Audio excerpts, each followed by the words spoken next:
y con esto terminamos la próstata y nos pasamos a los tumores testiculares, también importantes.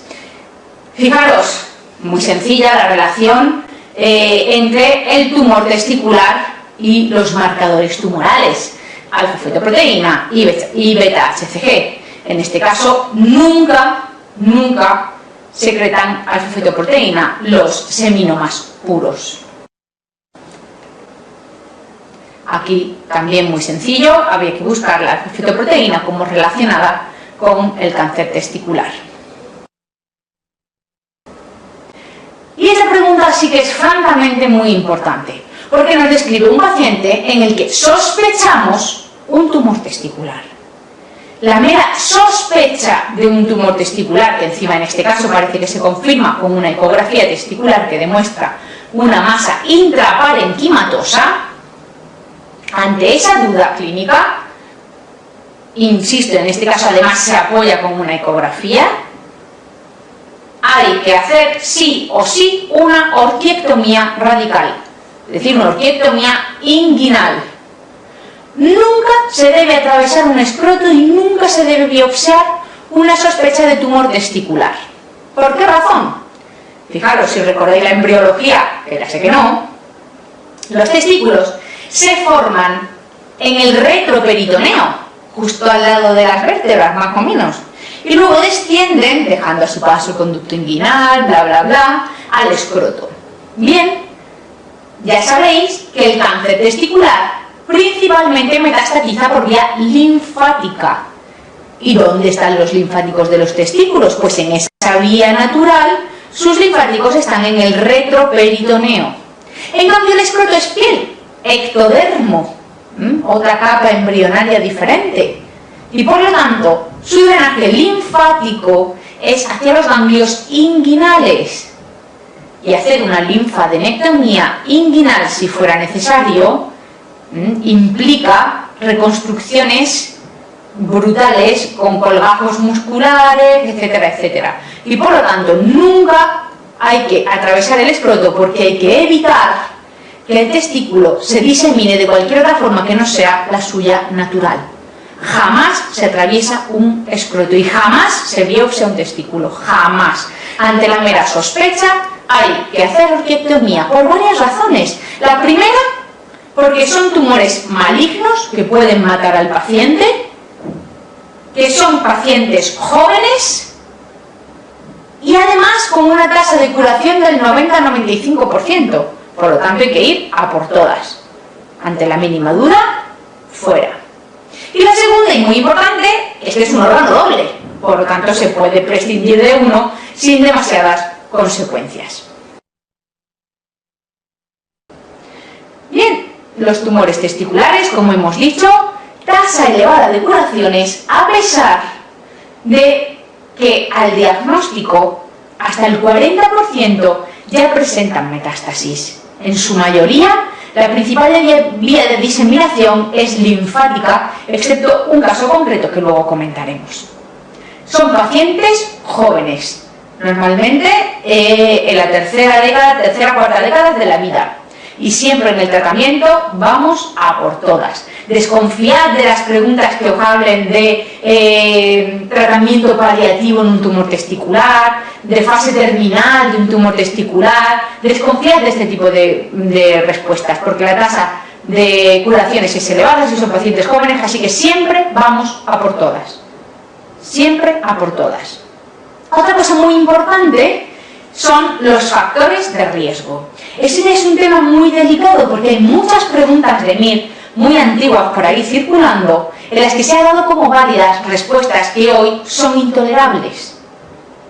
Las guías clínicas hoy son muy claras al respecto de los factores de riesgo de tumor testicular. Y se reducen a unos pocos simplemente. El primero, atrofia testicular. Da igual cuál sea el origen de esa atrofia, un traumatismo, una orquitis urliana, las famosas paperas que, como decían las abuelas, que se bajan a los testículos, pues eso es una orquitis urliana. Y si produce atrofia, esa atrofia sí es un factor de riesgo, pero no el traumatismo en sí mismo ni la orquitis urliana en sí misma, pero puede serlo si produce atrofia testicular. cualquier otra infección, etcétera, etcétera. Segundo, exposición a estrógenos, ya sea intraútero, ya sea después, pero la exposición a estrógenos es un factor de riesgo de tener tumor testicular. Tercero, las disgenesias gonadales. Es importante como factor de riesgo testicular. La historia familiar en familiares de primer grado. Y, por último, el tener o al haber tenido un tumor testicular contralateral en el otro testículo. Perdón, se me olvidaba la más importante, la criptorquidia, que además no solo al intestino descendido le afecta, sino también al contralateral.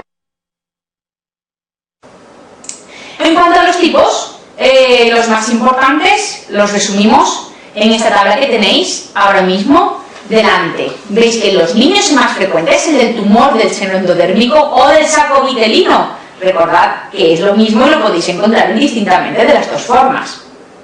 Entre los 20 y los 30 años, el coliocarcinoma. Entre los 25 y los 35, el carcinoma embrionario y el teratocarcinoma. Entre 30 y 40 años, el seminoma, que además ya sabéis que es el más frecuente con diferencia.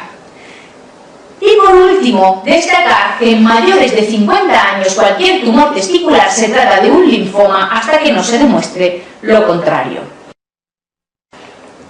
La manifestación más frecuente, como veis en la imagen, es un aumento del tamaño testicular indoloro, una masa testicular indolora, aunque si bien es cierto que hasta un 10% puede manifestarse como un escroto agudo, y en ese caso habrá que hacer diagnóstico diferencial con entidades como la torsión testicular, la orquiepididimitis o incluso el varicocele en algunos casos, pero principalmente masa escrotal indolora. Algunos pueden tener efectos endocrinológicos. Recordad que, por ejemplo, el tumor de Leydig puede inducir una pubertad precoz. Y luego hay algunas peculiaridades según tipo. Por ejemplo, el coliocarcinoma metastatiza igualmente por vía hematógena que por vía linfática, en contra de todos los demás que, como hemos dicho, metastatizan mucho más por vía linfática preferentemente.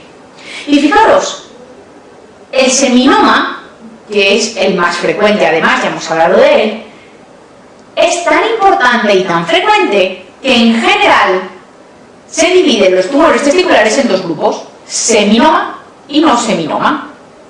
El seminoma, fijaros, en la propia palabra esconde una mini regla mnemotécnica, seminoma, marcadores negativos, no marca. Esto no es del todo cierto, nunca marca alfa-feto, pero sabéis que hasta un 10% puede marcar beta-HCG.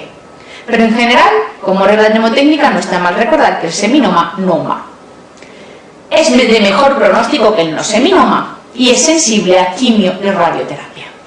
En cambio, los no seminomatosos suelen tener los marcadores tumorales positivos, uno, otro o incluso los dos en el 60-65% de los casos, tienen en general peor pronóstico y son sensibles a quimioterapia, pero no son radiosensibles, no son sensibles a radioterapia. Cuidado, porque en ambos casos, tanto el seminoma como el seminoma, hoy la primera opción terapéutica, cuando es metastásico, es la quimioterapia, porque se ha demostrado en el seminoma que ya con los quimioterápicos actuales se obtienen idénticos resultados que la radioterapia, y en cambio tiene muchos menos efectos secundarios y por lo tanto se prefiere de primera opción, aunque la radioterapia, insisto, sigue siendo un tratamiento válido. Bien, ya hemos dicho que ante la sospecha por un aumento del tamaño testicular de un tumor testicular, está perfectamente justificado que yo haga una extirpación testicular. Fijaros, muy importante, pedir los marcadores tumorales antes de la cirugía o pericirugía. ¿Por qué? Porque si son negativos no me va a servir para nada, pero si son positivos me van a ser muy útiles en el seguimiento posterior de este paciente. Además, puedo hacer una ecografía testicular para intentar confirmar mi diagnóstico, donde yo voy a ver, como veis en la imagen, mi tumor testicular como una masa intraparenquimatosa testicular. Solamente como una masa, porque en muchos casos la veremos como hipoecoica y en otros la veremos como hiperecoica o heterogénea. Por lo tanto, es una masa intratesticular que puede tener cualquier característica ecográfica, pero siempre intraparenquimatosa. Por último, debo añadir un estudio de extensión, porque ya hemos dicho que hasta el 40% ya son metastásicos al diagnóstico, y eso lo voy a hacer con un TAC tóraco-abdomino-pélvico. Y además, con toda esa sospecha, haré extirpación por orquiectomía radical u orquiectomía inguinal. Bien, una vez yo ya he hecho esta orquiectomía y tengo mi estudio de extensión, voy a saber, primero, cuál es el apellido de ese tumor, es decir, qué tipo de tumor testicular es. Y además, si es metastásico o no. Si es metastásico, tendré que darle un tratamiento complementario. Ya he dicho que preferentemente de inicio con quimioterapia. Después de esa quimioterapia, yo voy a reevaluar mis metástasis. Si han desaparecido del todo, pues haré seguimiento. Si no han desaparecido del todo, mi actitud dependerá de dos cosas. Principalmente del tipo de tumor y secundariamente del tamaño de las masas residuales que queden después de la quimioterapia. ¿Por qué del tipo de tumor? Porque si es un no seminoma, tenga el tamaño que tenga esa masa residual, yo voy a ir a por ella con cirugía. Lo más frecuente es que tenga que hacer una linfadenectomía retroperitoneal, porque ya hemos dicho que principalmente metastatizan vía linfática y principalmente el retroperitoneo. Pero puede que necesite hacer una lobectomía pulmonar o una resección hepática, etcétera, etcétera. Y yo, insisto, voy a seguir yendo a por todas. Bien, ¿qué pasa si mi anatomía primitiva, si mi tumor era un seminoma?